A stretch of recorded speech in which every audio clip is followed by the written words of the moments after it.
Video game consoles have been around for about 50 years, which I find is a surprisingly small amount of time considering how fast the industry has evolved.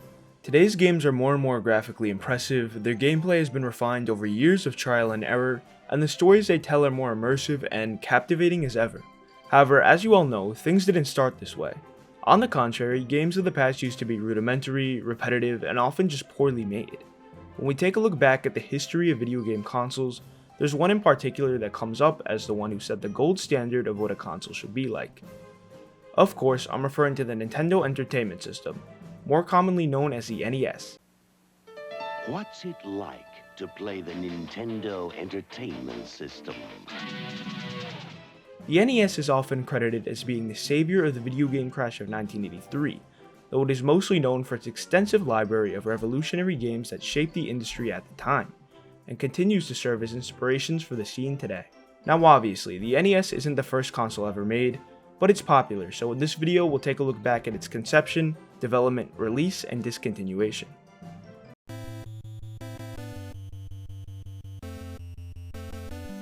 Before talking about the actual console itself and how the minds at Nintendo came about making the thing, we should take a look at the state of the video game industry at the time, to really gain a sense of the context, if you'd say. The late 1970s to the early 1980s is often called the golden age of what was essentially the birth of the shoot-'em-up genre, with games like Galaxian and Asteroids both in 1979. Better technology allowed for the development of better arcade games at lower costs, color, and 3D perspective was now integrated into games. The industry was on the rise, and things looked promising, but as you're probably aware, they wouldn't stay like this for long.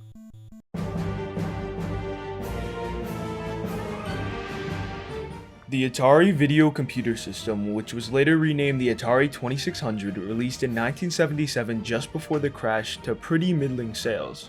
Then Atari had a spark of genius and decided to license Taito's Space Invaders in 1980. The result? The VCS had just gotten its killer app and sales quadrupled. Atari's little baby was now the most successful console of what was the second generation of consoles. Seeing this success, Atari and other manufacturers decided to launch more consoles into the market like Odyssey, ColecoVision, Atari 5200, and the Intellivision. Most consoles games were made by that console's manufacturer, while Atari relied on support from third parties to diversify their library. Some reports suggest that due to the large amount of games being released every year, only a few of them would ever become hits, while the rest simply wouldn't sell. Not only that, manufacturers had overestimated the increased demand for games brought by the arcade boom. Not only did these companies have games that nobody wanted to buy, they also had consoles that nobody wanted to buy, and home computers were starting to become the rage these days, because they were faster, cost as much as a console, and had features like the ability to save that consoles didn't. The final cause of the crash was that a lot more games of poor quality were being made, and thrust into the market, like Chase the Chuckwagon, Dishaster, Journey Escape, and the infamous E.T. Basically, everyone wanted to make games even if they didn't know how to. That's why so many of the games of that time were so bad, they were made by people who had no idea what they were doing and just wanted the money. So yeah, video games went from being at the top to crashing down in a matter of 5 years? However, the crash only lasted from 1983 to 1985. Remember when I said that video games evolve fast? Anyways, just what happened in 1985 to suddenly solve a problem that was created in 3 years? Well, the answer to that lies in good old Japan.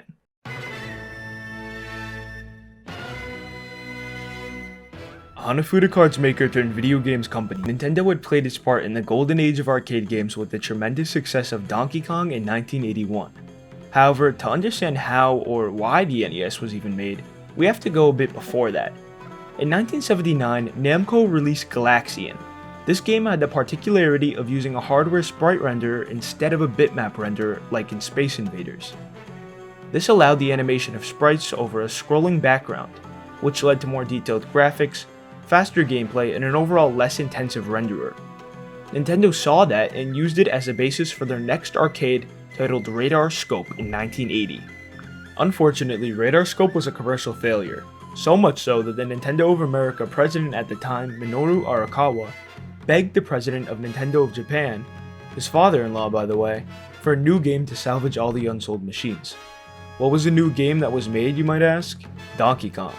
Meaning that if Radar Scope didn't fail, Nintendo might not be what it is today. Crazy, huh? Anyways, seeing DK's success and Epoch Co.'s Epoch Cassette Vision released in 1981, becoming the best-selling console in Japan, Nintendo wanted to make it so that people could play their magnum opus at home. However, none of the consoles were powerful enough to properly port the game. Therefore, Nintendo decided to do it themselves, and so in 1982, Project Gamecom started development.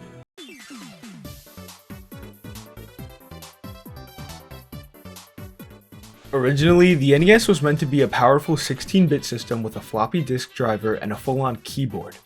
However, Hiroshi Yamauchi, the president of Nintendo, rejected the idea in favor of a less powerful, cartridge-based system as he thought it would otherwise scare non-technophiles. Remember that it was the 1980s. Computers were nowhere near as easy to find in a household as it is today. The main objective was to build a console that would be more powerful and cheaper than the cassette vision.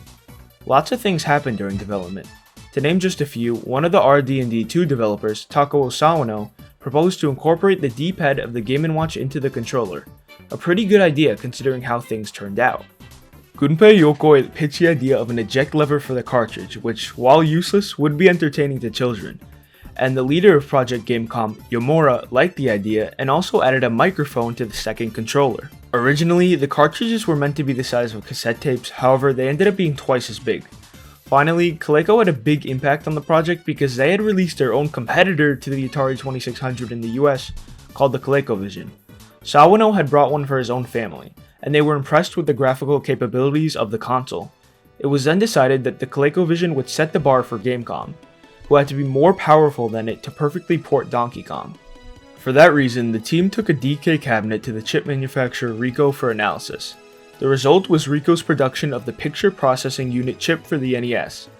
The console was first unveiled at an expedition held by Nintendo themselves, and instantly caught the attention of toy enthusiasts. Around the same time, at the Tokyo Game Show, a certain SG-1000 from a company named Sega was revealed, but that's a story for another day.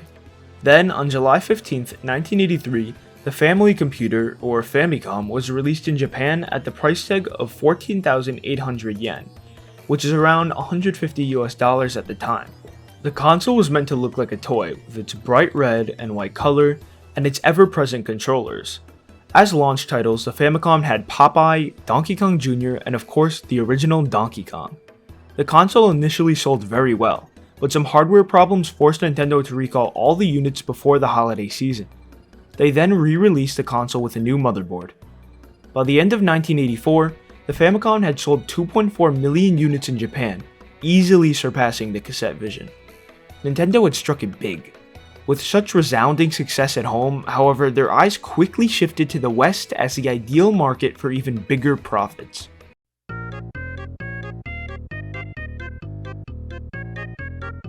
Due to being new to the console market, especially the American one, Nintendo needed help to market themselves, and so they tried striking a deal with Atari. The deal was set to be finalized at CES 1983, but Atari refused at the last minute due to seeing Donkey Kong running on Coleco's new Atom computer. Atari had an exclusive license to release the game on their systems, and so the deal was never signed and Nintendo had to do the marketing by themselves. One of their first initiatives was the Nintendo Versus system, released in 1984. It was basically an arcade version of the Famicom. The rationale was that even though the market for the home consoles was bad in the US, the arcade market was still alive, even though its golden age had come to an end.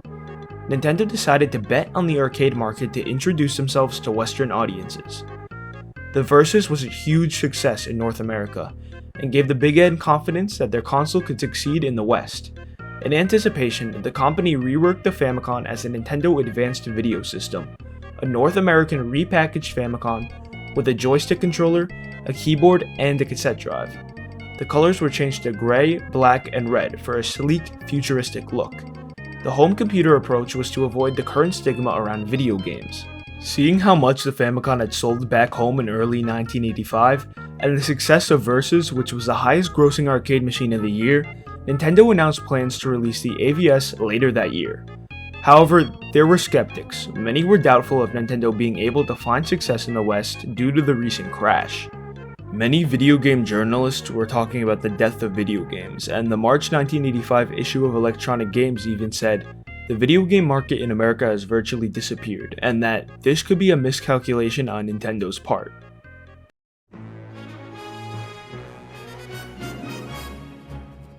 In June of '85, Nintendo unveiled the American version of the Famicom, the Nintendo Entertainment System, at CES that year. They ultimately ditched the look of the AVS and went for a more traditional home console look instead of looking like a home computer.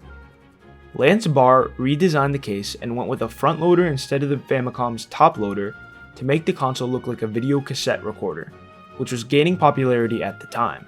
They also avoided game-related terms, opting to go for game packs instead of cartridges, for example, or control deck to refer to the console. The aim was to market the NES as an entertainment system, whatever that means. They even created Rob to drive home the idea that it was just a toy and not a video game console. The NES launched with 17 titles. To name just a few, you had Excitebike, Tennis, Duck Hunt, Gyromite, Ice Climber, Golf, Wild Gunman, and of course Super Mario Bros. A lot of these games had debuted in the Versus, and seeing how each did in the arcades helped Nintendo craft the perfect launch list. New York City was the first to receive the NES on October 18, 1985, followed by Los Angeles in February of '86. The console released nationwide in September of 1986. That was also when Nintendo released the NES in mainland Europe. A second major European release for the UK, Ireland, Italy, Australia, and New Zealand happened in 1987.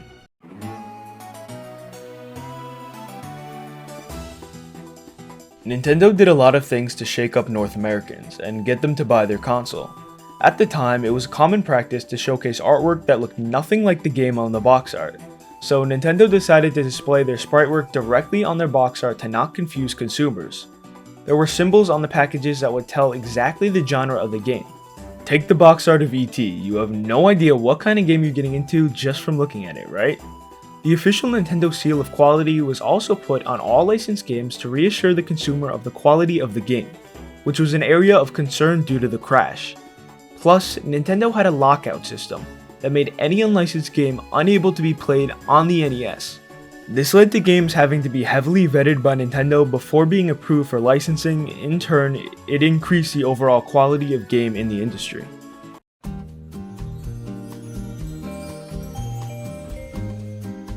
During its run, the NES received its fair share of redesigns and bundles. The bundles were the Deluxe, Basic, Power, and Action set.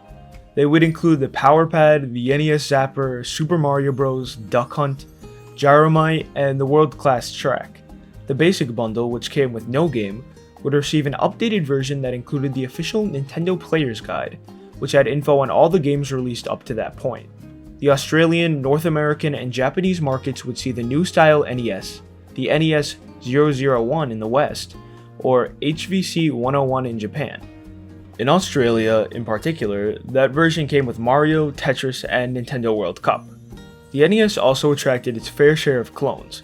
Particularly, there were Dendy, an unlicensed clone produced in Taiwan, sold in the Soviet Union that reached immense popularity in that region. In Argentina, there was the Family Game series of consoles. Southeast China had the Micro Genius, in Poland the Pegasus was a thing, and Brazil had the Phantom system, that was more powerful than the NES. This market of clones would go on to flourish after the discontinuation of the NES.